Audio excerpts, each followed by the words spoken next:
Welcome to the OCL podcast. Our vision is to create people-centered leaders at home, at work, and in our communities who lead through the powerful lens of empathetic listening. Our podcast will help refresh your skills and sharpen your tools as we do the important work of truly human leadership together. Hello and welcome to the Our Community Listens podcast. My name is Adam Solget, and with me today is Sharon Clement, an OCL professor. How are you doing today, Sharon? I'm good, Adam. How are you? I'm doing good. I'm excited to start talking about connections. So that's what we're here to speak about today. Sharon and I are going to discuss how to connect with others and why it is so important. Go ahead, Sharon, and take it away. Adam, I want to thank you, first of all, for doing this. I am so excited about the opportunity to talk about connections. We touch on it in our 3-day class, but even though it's the foundation of everything that we do, we just kind of mention it. We assume that people are going to connect. But the reality is that isn't easy for everybody. Right. And as I said, everything that we do in the 3 days is founded on making that connection and then building a relationship. So if you're ready, let's delve into what connections look like. Let's go for it, yeah. I want to start with a quote from Frederick Buechner, who said, this just profoundly moved me. "The life I touch, for good or ill, will touch another life, and that in turn another, until who knows where the trembling stops, or in what far place my touch will be felt." This is such a good illustration of what happens when we're willing to make even small changes in our lives that impact the relationships we're in.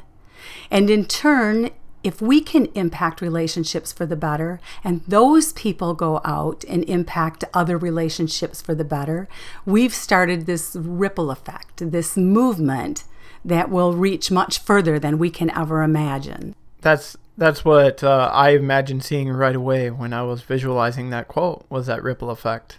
One little change, one little thing can ripple out into others.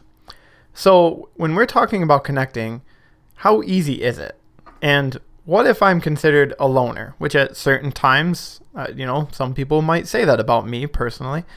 Who doesn't see the value in connecting though? Adam, that's a great question.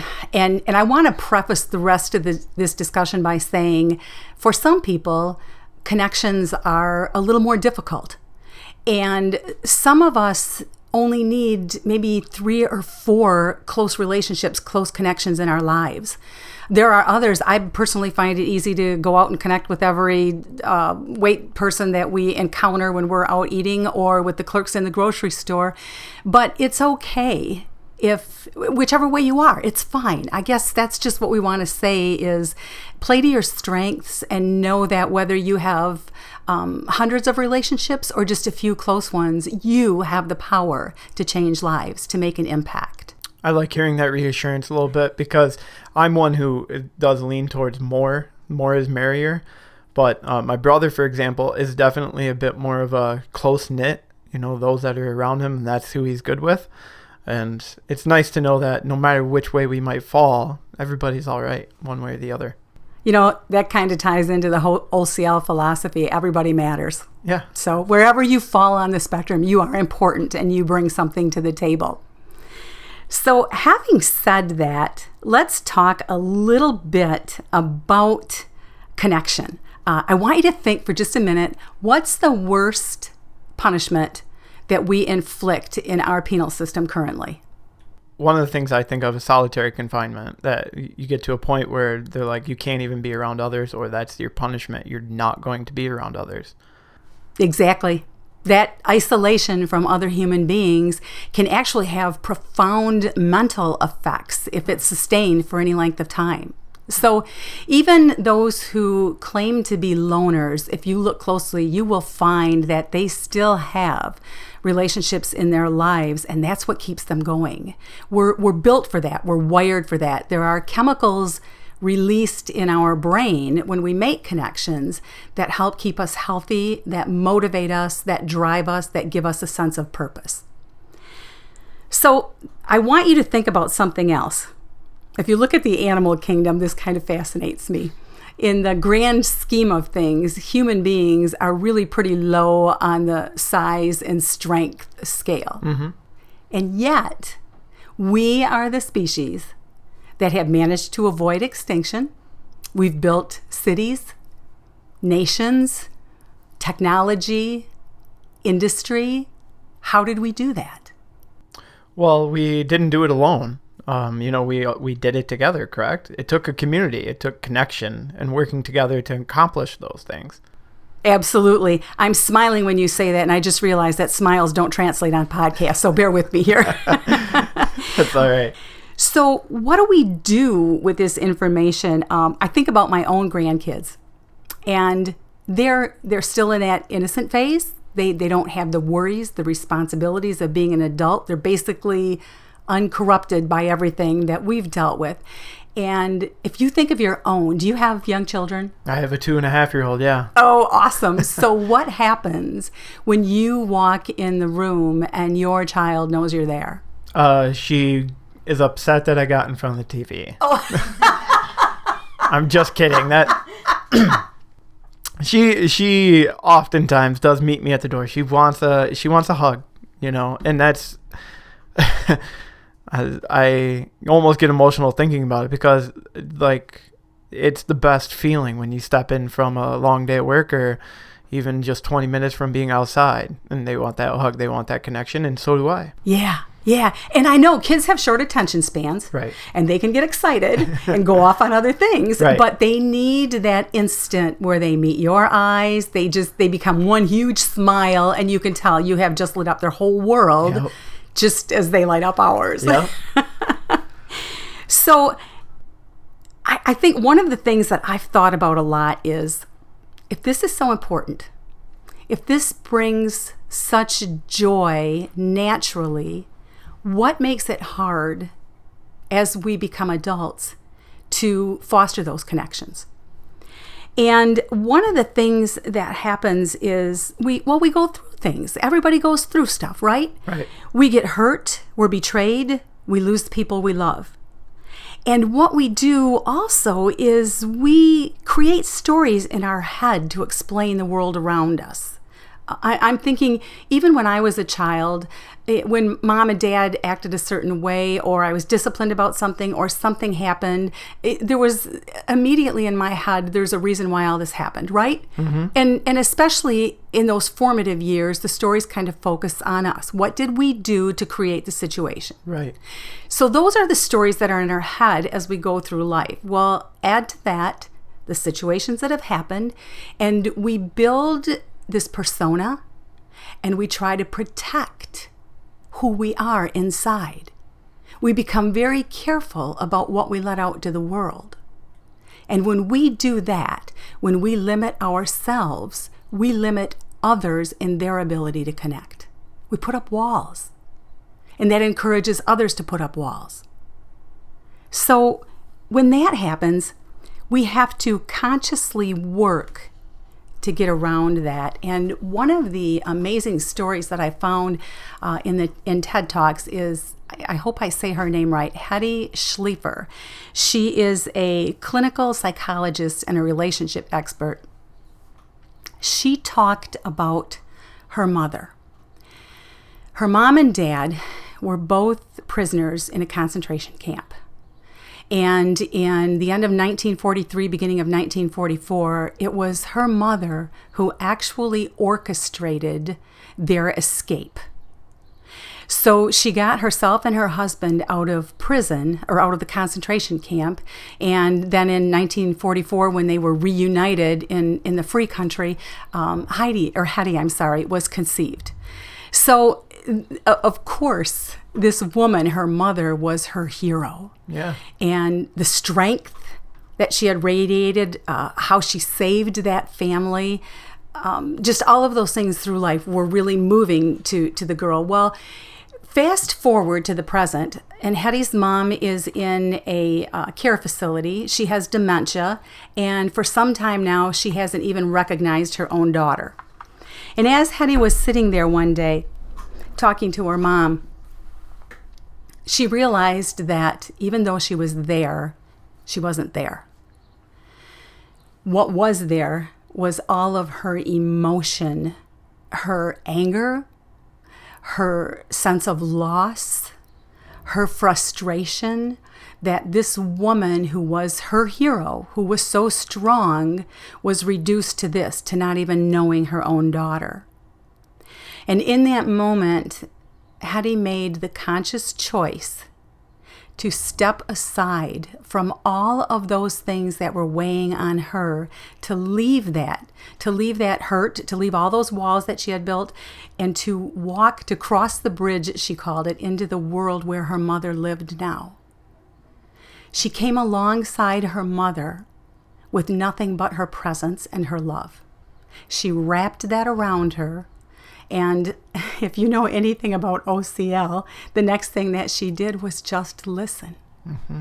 And in that moment, in that connection, she allowed her mother to open up. And she said for the first time in years, in their native Yiddish, her mother looked at her and said, "You are my daughter." And Hetty said that moment just moved her. I mean, can you sense the power in that connection and what happened? Yeah, and when I'm hearing you tell that story, I'm just thinking about everything that she had to let go to get to that place, and that's not easy. Those walls of anger, those walls of frustration, she had to move past them, but when she did, she got her mom back in a certain way. She did. Yeah. She did. And not only did she get her mom back, but her mom got a piece of herself back. And when I heard this story, this is nowhere near as dramatic, but I thought of my own mom. Well, I'm going to share that we have a pretty adversarial relationship at times. I love my mom, but I'm the oldest. I sense that I never quite lived up to my mom's expectations. I don't do things the way my mom does. We are, if you know anything about the disc, we're at opposite ends of that spectrum. So it's difficult sometimes when we get together, and I have a tendency to immediately look for the hurt when my mother says something to me. And I was thinking about this story, and I thought, what if I put my stuff on the side and crossed the bridge to where my mom is and just let her be who she was? And have you been able to do that in certain situations with your mom? And how has it turned out? I'm so glad I can answer this in the affirmative. That's good. Yeah, we had a week ago, we had an instance where we were taking dinner over to Mom, my husband and I made the decision to try this when I went over there. So we got there, and my husband dropped me off because Mom needed some help with Facebook. I thought, man, this is a great place to start because I get really frustrated. And what my mom had said to me was, just listen to this. She said, "Sharon, if you have time, could you help me out with Facebook, but really help me, not just roll your eyes and be exasperated." And I thought, oh, this horrible conviction. And I'm like, yes. So I sent my husband off to pick up dinner for us, and sat down with Mom. And I says, "Mom, let's work on your Facebook." And so she got in her chair, and I said, no, come sit next to me. So you work through this instead of me just telling you. I think that's going to help you more. Yeah. She said, yeah, it will. So we went through it, and I just listened and showed her what to do and let her go through the steps, no matter how frustrating it was. She really did well with it. We got all done, and she said, "Thank you." And I said, "You're welcome. It's no problem." So by that time, my husband has showed up. We go into the dining room to eat dinner. And as we're talking, my mom shared a story about, I'm trying to think how much detail to go into here.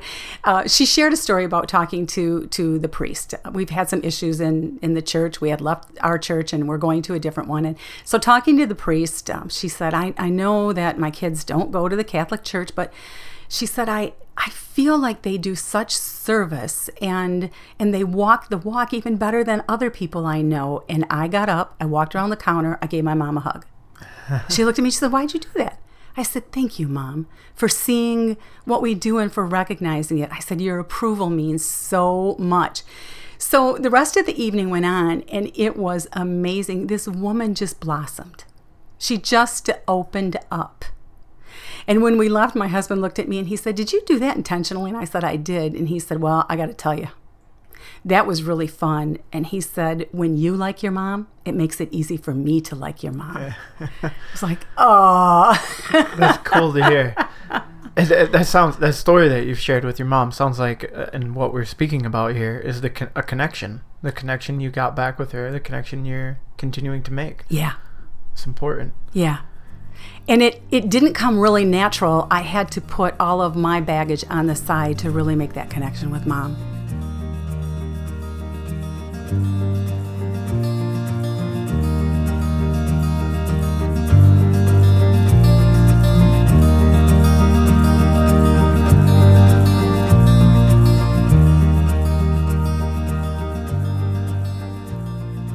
So it sounds like it really did make a difference with you and your mom in the story you just shared. But you did mention having to set some baggage aside. It doesn't sound like that came completely natural to step into that situation and ready to do it. Talk about that a little bit. That is so true. And here's what's encouraging to those of you who were trying to tell you make connections. Here's the good news. This is a simplified version of what happens when two people connect. Two brains, right? Two limbic systems are coming together. Now, there have been studies that show that as soon as this connection is opened up, our central nervous system in each person actually starts to calm down, and these amazing things called mirror neurons start firing. Okay. Mirror neurons? I have a hard time even saying that. Mirror neurons. What are these exactly? These are really interesting creatures. They fire both when a person acts and when they observe an action. Okay. So normally neurons fire when you're acting. Mirror neurons also fire when you observe an action. Okay.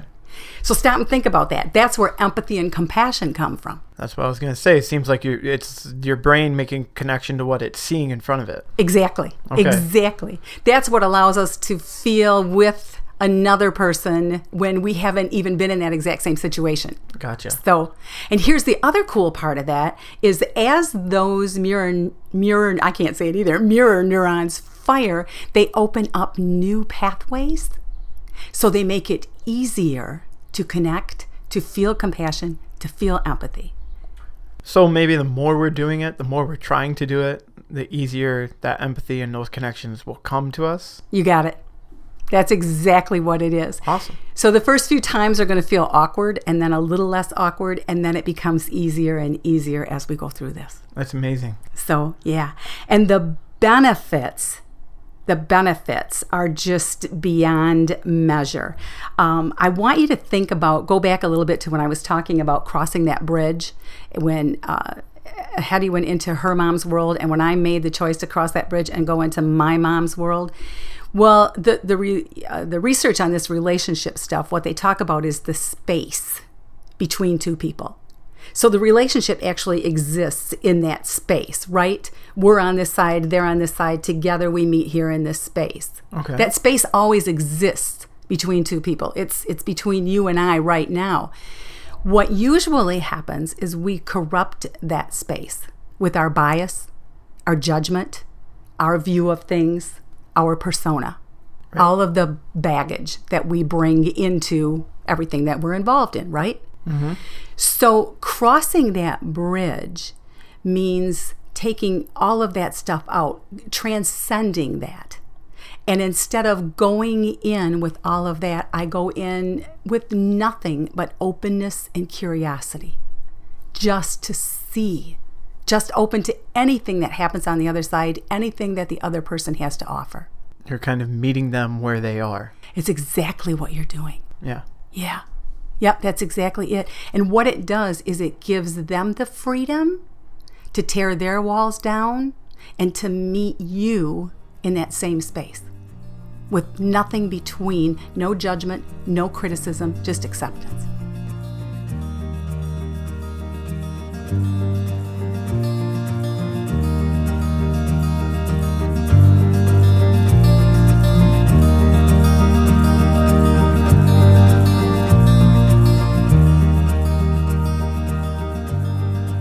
So Sharon, what you're kind of saying here, what I'm picking up on anyway, is that there's little chance for a real connection if you're just reacting to the other person's issues. Oh, you nailed it, Adam. Because what happens is when we have all of that stuff in there, our defenses are up, the other person's defenses are up, right? And then we're just in a state of reacting, like you just said. So what we have to do is we have to transcend that. We talked about that with the bridge.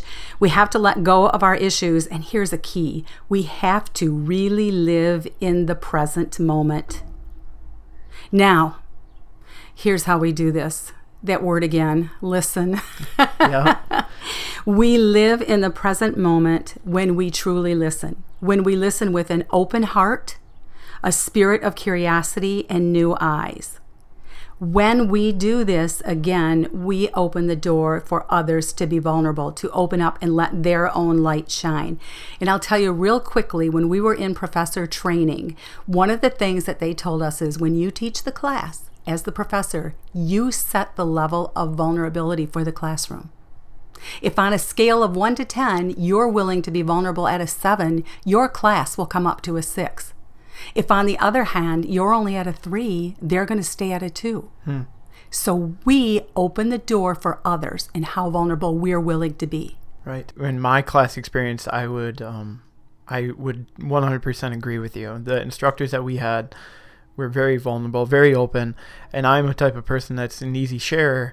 And I definitely felt it was easy for me to get up there, and I could see people who I knew personally were a bit more reserved, were willing to share, and I'm sure that had to do with the professors. Yeah, and what happens when that connection takes place is we have that freedom and we have that affirmation. We realize we're not alone in all of this. You mentioned something in there a moment ago about willing to listen and quiet your mind.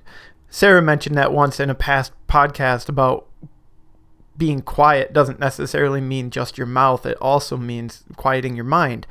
And that reminded me a lot of what you were just talking about, sitting in the current space to listen, correct? Yep. If I know Sarah, she may have alluded to the whiteboard of our mind. We just clear that stuff off. All of our baggage, all of our messages, all of our to-do list gets cleared off, and we just leave that open for what the other person brings. That's awesome. Is there anything you'd like to wrap up with here, Sharon, as we finish up our podcast for today? I am so glad you asked, Adam.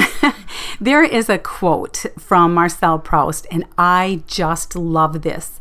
He said, "The only true voyage of discovery, the only true fountain of youth, would be not to visit strange lands, but to possess other eyes, to behold the universe through the eyes of another, of 100 others, to behold the 100 universes that each of them holds." And that is amazing to me.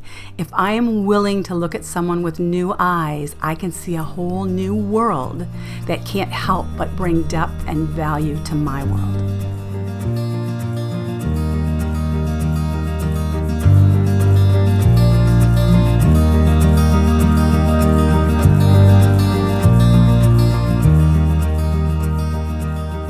Sharon, it's been an absolute pleasure talking to you today about connection, and I will say I feel like we have connected over the last 25 minutes, and I'm very thankful for that. I know you had something you wanted to bring up to our audience before we check out here, so go for it. Thanks, Adam. You're right. We did connect. I just wanted to share with you that this was a lot of, I feel like, really inspirational stuff. But on a very personal note, this has worked with my sister and I. We had a huge falling apart. And through using this and being willing to do this, we've been able to restore that relationship. So I guess I just want to challenge everyone out there to approach someone today that means a lot to you. And even if it's only in a small way, a small issue, just make the choice to leave your stuff behind, to cross the bridge and to meet them where they are and see what happens. Openness and curiosity, and just let it go. Thanks, Sounds Adam. great. Alumni, if you have a story you'd like to share with us, we'd be happy to hear it. Be sure to contact us on our Facebook page, and don't forget, you are the message. You've just listened to the OCL podcast. Thank you for joining us. For additional resources and engagement opportunities, find us on Facebook at OCL Michigan Alumni or ourcommunitylistens.org.